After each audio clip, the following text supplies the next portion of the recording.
Em nay em có cái con vân số, em có 2 con của cái hàng này là hàng Presun ha, một hàng sản xuất vân số rất là nổi tiếng ha. Cái thằng này với thằng vân số của DB Acoustic D900 chung men, chung chip, chung tất cả luôn, chỉ có khác mỗi cái tên thôi nhá. Cái tên Presunus là nó, cái này cái vân số này nó được đóng tên ở trên này, còn cái thằng mà DB Acoustic thì nó không có được đóng tên ở trên là DB Acoustic, nó chỉ có cái cái chỉ cái mặt này là mặt trống luôn á, không có trừ gì hết ha. Đó, cái này nó chạy con chip 21475, chip đời mới, đời cao hơn nhá, chip nhỏ hơn nhưng mà thông minh hơn ha. Dòng này tiếng hay, anh em nào mà chơi chắc cũng không bao giờ thất vọng. Đấy, nó có cổng kết nối USB 2.0 này, cổng RS232 à.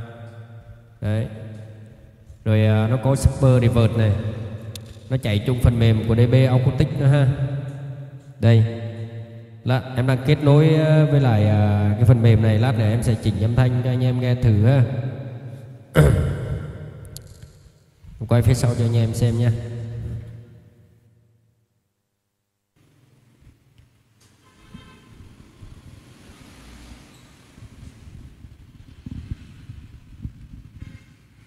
Phía sau của nó đây, nó có cả cổng mạng luôn ha. Cái này em chưa xài qua, nhưng mà em nghĩ chắc nó điều khiển thông qua internet để điều khiển cái mic.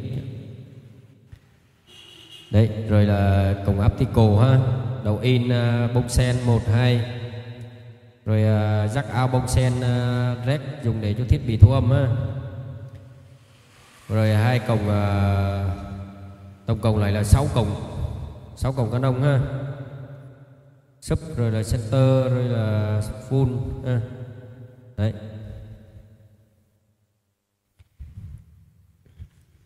mặt trước của nó thì con này nó cho mình can thiệp trực tiếp trên cái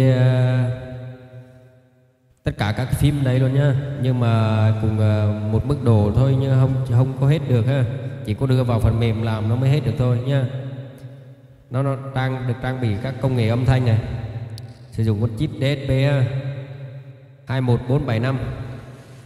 Đó, các công nghệ âm thanh nằm ở trên đó. Anh em mà tìm hiểu các công nghệ đó thì anh em gọi đến internet tìm ha. Rồi giờ không nói nhiều, rồi em sẽ cho anh em nghe thử chất âm của cái con vang này. Nó giờ em chỉnh cho anh em, tại một mình em vừa cầm mic quay hơi khó, nó cắt dài đủ dài cho mình chỉnh luôn ha. Lì 1, em đang ghi mic số 2, em chỉnh mic số 2 này. Lì, em reset lại ha, anh em nghe thấy là khác rồi đấy. Ví dụ như em lôi, em cắt âm thanh của nó này.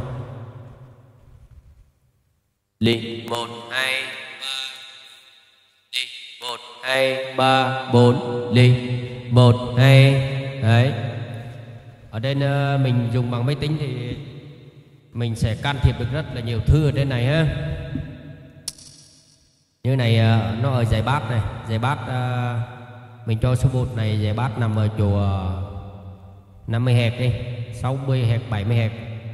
Mình đẩy nó lên, lì 1, 2, lập tức cái tiếng nó sẽ ấm lên ha. Lì 1, 2. Đấy, mình đẩy lên nữa là nó, cái đường đó là cái đường rảnh giới hạn, cái đường mà gọi là để cân bằng âm thanh nhá. Rồi mình đẩy lên thì nó sẽ thiên về âm bass, mà đẩy xuống thì nó sẽ giảm lại âm bass ha. Đấy, âm bass là nó từ cái độ hẹt thấp nhất cho đến độ hẹt tầm cỡ khoảng 100, hơn 100 Hz ha, 150 đến trở lại ha. Đấy, còn cái phía thành phần tầm cỡ khoảng 6, 7, 8, 10, 11, 12, 13 này thì nó rơi là âm vào là âm mid ha. Lì 1, 2, 3. Đấy, mình thích mình cầm chuột mình rê này chừng nào mà vừa ý của mình ha. ly 1 2.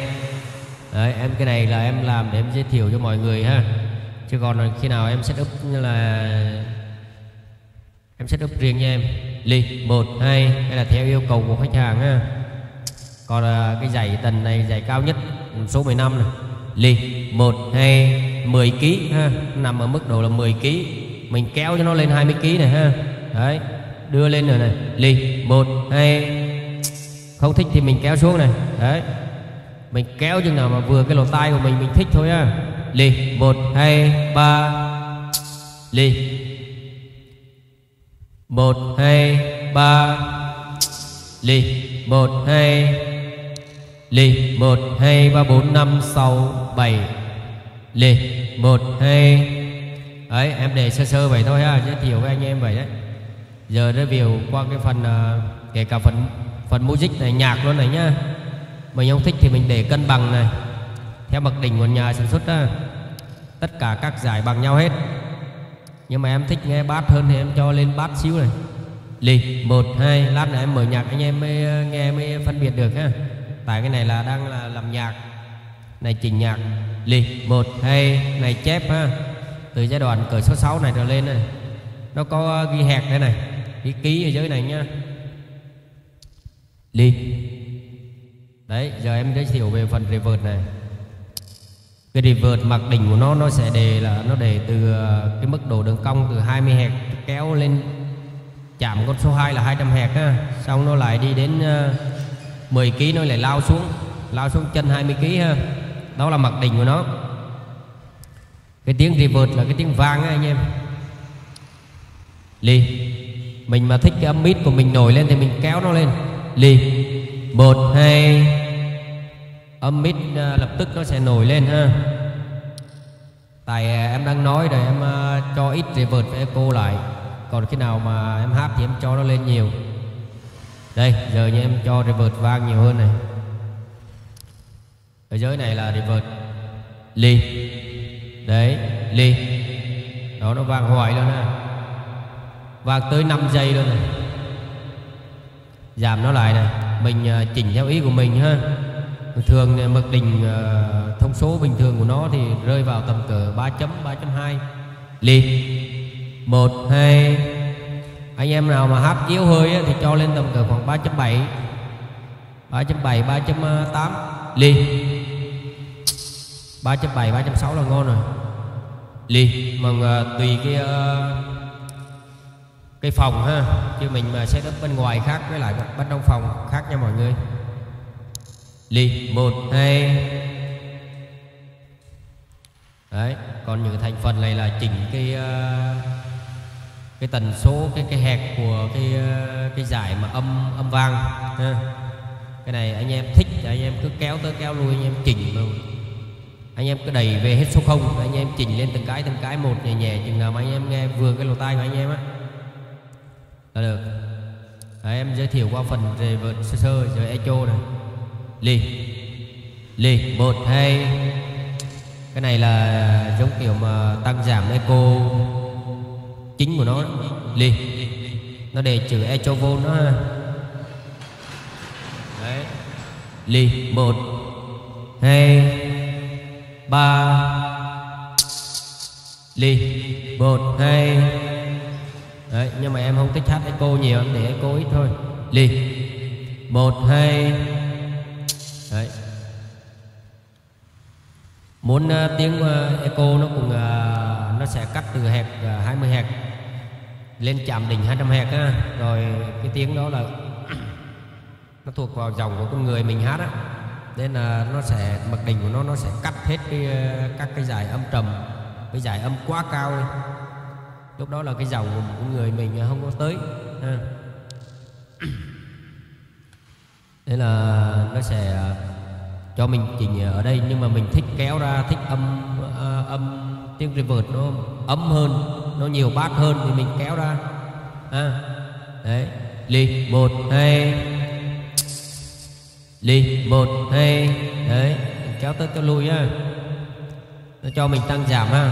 Đấy, bất cứ chỗ nào kể cả chép cũng vậy.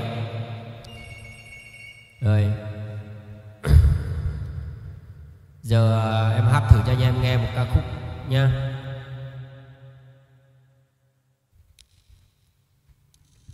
Đây anh em nhé, em sẽ nãy giờ em cùng em lấy toàn bộ âm thanh em thu trực tiếp vào cái điện thoại của em thông qua cái cổng phone của cái âm ly ha. Cái âm ly này hát karaoke được nha anh em nhé, đánh bass 25 căng đét của đền ông. Đây em đang kết nối cái USB với lại cái con vân số này với con máy tính ha. Nó để trừ đang kết nối này nhá, để em chỉnh cái âm thanh của nó. Bây giờ em sẽ hát một bài, em thu âm thẳng vào cái điện thoại cho anh em nghe đúng cái âm chất của nó này.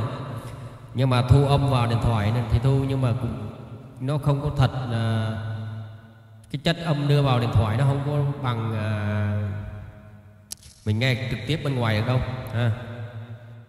Nghe trực tiếp bên ngoài bằng hai lỗ tai mình mới thấy hay. Nhưng mà em hiện tại em thu âm qua một cái mà cái thiết bị đưa tín hiệu âm thanh vào điện thoại á, nó sẽ bị giảm chất lượng lại nhé. Hàng mà không có tốt là nó sẽ giảm chất lượng lại ha. Còn hàng của mình mà thấy đưa âm thanh từ cái điện thoại đi vào thì chưa có thấy của Ý thì có rồi. Đây bây giờ em sẽ hát cho anh em nghe thử một bài nghe âm thanh của cái con vân số này nha.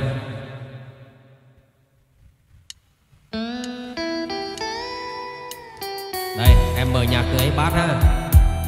Còn thường thường em dùng sau cạc á, em phải dùng phần mềm Cubase nhưng mà mở nhạc trên máy tính ha. Đây em đây đường nhạc này em kết nối vô đây này. Đấy.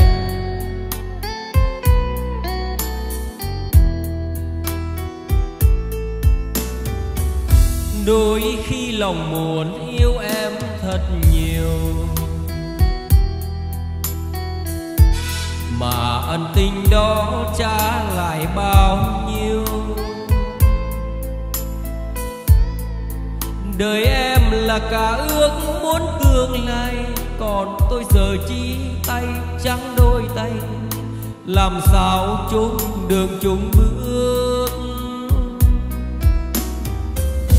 Thôi em đừng nhắc tên tôi làm gì, đời người không biết hãy tìm quên đi. Từ khi em lỡ cất bước ra đi, lòng tôi đau xót giây phút phân ly. Ước mơ còn ước mơ gì, ngoài trời đổ mưa những mưa trong lòng, mưa rơi ướt trong tâm hồn. Tình yêu vô cánh bay đi, mang về trả lại chẳng sao. Yêu nhau đừng để cho nhau đau lòng, tình như chiếc lá rớt rụng bên sông. Hỏi em có biết hay không, mà sao em để tôi nhớ tôi mong, cách chia nào chẳng đau lòng. Ly. Đấy vừa rồi em hát nửa ca khúc cho anh em nghe thử chất âm của nó. Em thấy cái con vân số này rất là chất lượng luôn nha, nó rất là xứng đáng để chơi. Nó được trang bị cũng đúng là con chip của mình, nó có khác. Anh em mà xài nhiều vân số chắc anh em xài qua con này anh em cũng biết rồi. Với lại có cái con Hogo nữa V6 á, nó chạy con chip 21375 cùng con chip DSP của mình luôn á. Âm thanh nó cũng tương tự con này, nhưng mà nó đời thấp hơn, có một số hai số gì đó thôi. Rồi em giới thiệu sơ qua như vậy ha. Em chỉ có bán một con thôi, còn một con em để lại để em ráp dàn em chơi. Em có bán một con, anh em nào có nhu cầu cứ gọi số điện thoại 09633 46614. Con này em bán 3 triệu, em bao cài cho anh em từ xa nhá. Chỉ cần anh em có máy tính và dàn karaoke ráp sẵn vào rồi, có dây USB cắm vào rồi, Em sẽ cài từ xa cho anh em, cài thông qua đường internet em cài nha. Rồi anh em nghe mà chừng nào mà thấy vừa cái lỗ tai của anh em á thì bảo em dừng lại đó thì em sẽ dừng ha. Rồi bây giờ em sẽ kết thúc video ở đây á. Em có cái đoạn clip mà em tháo cái ruột gan nó ra thì em quay cho anh em xem bên trong nhé. Rồi xin chào mọi người thấy hay thì nhớ đăng ký kênh của em nhé, để cái nào có sản phẩm mới em sẽ làm cho mọi người xem ha, giới thiệu cho mọi người biết ha. Rồi xin chào nha. Em tháo ra cho anh em xem ruột gan này nhé. Đấy, anh em nhìn thấy cái ruột gan nó cũng đơn giản thôi, nhưng mà nó chạy con chip này cũng hơi bị gớm này. Đây, loại này nó đời mới nha anh em, con chip 21375 á, thì nó to. Con này có chạy con chip của DSB luôn, nhưng mà 21478 nha, tại mình zoom không được.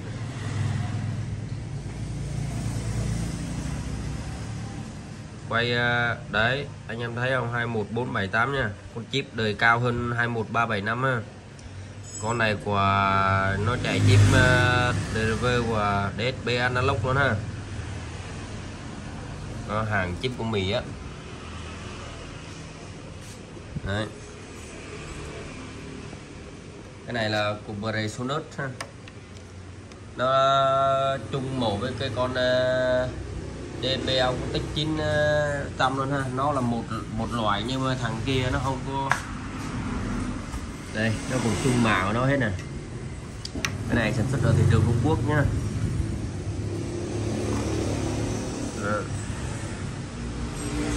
Nó ao đầy đủ hết cho anh em chơi ha. Đó, bao mạch. Con chip này là đáng đồng tiền lắm, rất là hay, âm thanh của nó rất là hay.